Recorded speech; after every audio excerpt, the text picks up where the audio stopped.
예수께서 와서 보시니 나사로가 무덤에 있은지 이미 나흘이라. 베다니는 예루살렘에서 가깝기가 한 오리쯤 되매 많은 유대인이 마르다와 마리아에게 그 오라비의 일로 위문하러 왔더니 마르다는 예수께서 오신다는 말을 듣고 곧 나가 맞이하되 마리아는 집에 앉았더라. 마르다가 예수께 여짜오되 주께서 여기 계셨더라면 내 오라비가 죽지 아니하였겠나이다. 그러나 나는 이제라도 주께서 무엇이든지 하나님께 구하시는 것을 하나님이 주실 줄 아나이다. 예수께서 이르시되 내 오라비가 다시 살아나리라. 마르다가 이르되 마지막 날 부활 때에는 다시 살아날 줄을 내가 아나이다.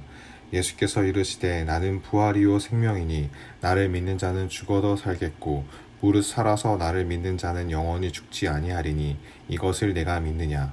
이르되 주여 그러하에다.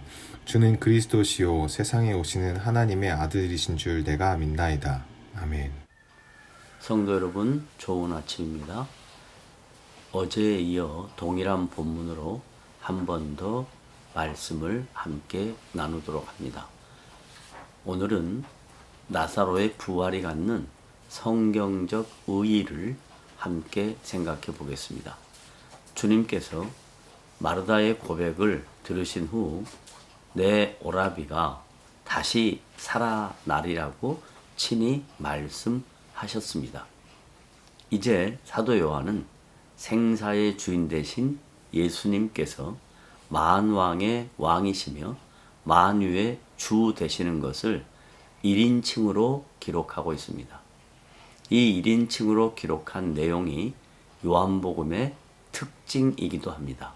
나는 부활이요 생명이니 나를 믿는 자는 죽어도 살겠고 무릇 살아서 나를 믿는 자는 영원히 죽지 아니하리니 이것을 내가 믿느냐?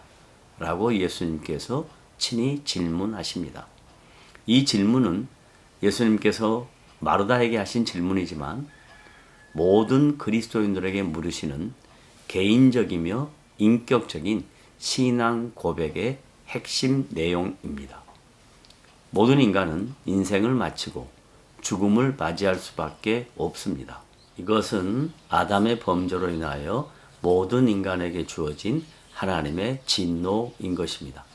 하지만 이 죽음의 문제를 해결해 주실 뿐만 아니라 영원한 생명을 허락해 주시고 부활의 영광에 동참할 수 있도록 이 세상에 하나님의 아들이신 예수 그리스도께서 친히 이 땅에 오신 것입니다. 그 주님께서 나는 부활이요 생명이니 나를 믿는 자는 죽어도 살겠고 무릇 살아서 나를 믿는 자는 영원히 죽지 아니하리니 이것을 내가 믿느냐라고 하신 말씀은 온 인류의 죄악을 구원하시기 위하여 십자가 위에서 죽으시고 다시 3일 만에 죽음에서 부활하신 주님은 부활의 첫 열매가 되셨습니다.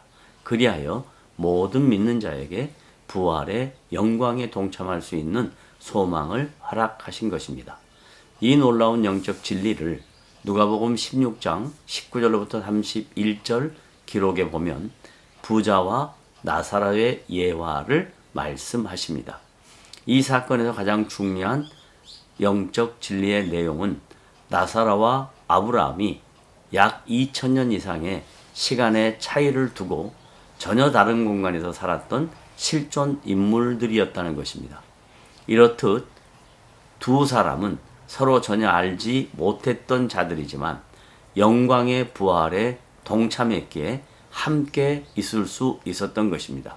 사도 바울은 고린도 교회 성도들에게 기독교 신앙의 핵심 중 가장 중요한 부활 신앙에 대하여 이렇게 권면합니다. 특히 여러 지역 초대 교회들 중 고린도 교회는 이방 문화와 이방 종교가 혼재되어 있었던 매우 타락한 도시였으며 그곳의 성도들은 신앙생활하면서 다양한 영적 갈등을 느끼고 있었던 것입니다.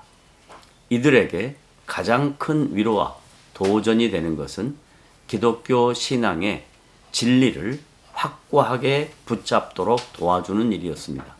그리하여 사도 바울은 고린도전서 15장에서 부활 진리에 대하여 강조하면서 특히 고린도전서 15장 12절로부터 19절에 보면 예수님의 부활 사건과 예수님의 부활 사건을 믿지 못하는 자들이 있다면 그것은 믿음이 헛것이라고 강조합니다.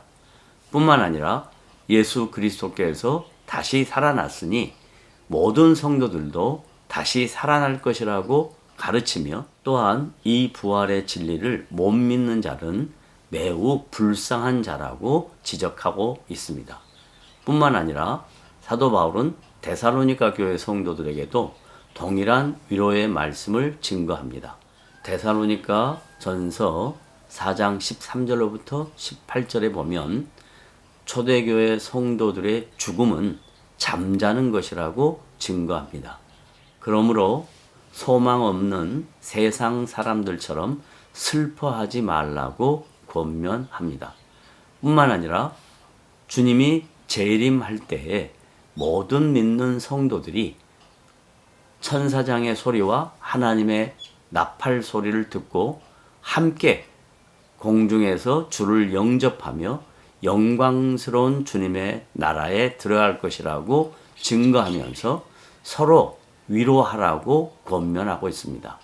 성도 여러분, 이렇게 예수님께서 나사로를 다시 살리신 사건은 모든 믿는 자들에게 부활의 영광과 소망이 있음을 강조하는 말씀의 내용입니다. 그러므로 우리들은 지금 현재 코비드 현상으로 인하여 다양한 삶의 어려움이 있지만 낙심하거나 좌절하지 아니하고 부활의 영광을 소망하며 각자에게 주어진 삶의 자리에서 최선을 다하여 주님 앞에 살아가는 복된 지체들이 되시기를 주님의 이름으로 부탁을 드립니다.